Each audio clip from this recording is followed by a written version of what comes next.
Mga good vibes. So back to basic sharing tayo.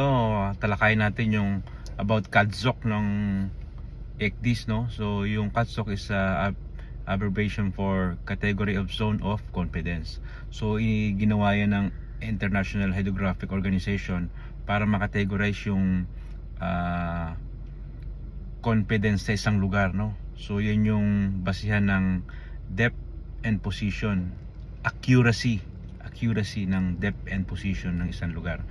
So yan ay binubuo ng ZOC A1, which is the highest form of accuracy. So and then yung ZOC A2, ZOC B, ZOC C and D, and then yung unassist, yung di pa nagagalaw. So nagre-represent yan sa ECDIS yung mga asterisk, no? So ibig sabihin, the higher the asterisk, the highest the accuracy. So pag-aralan po maigi yan kasi tinatanong lagi yan sa mga PSC. So check nyo maigi, and then pag-aralan maigi regarding sa zone of confidence. Napaka-importante po. So yun lang po. Kung may mga katanungan, comments down below.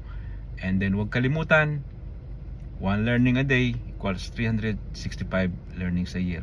Follow and share. Bye.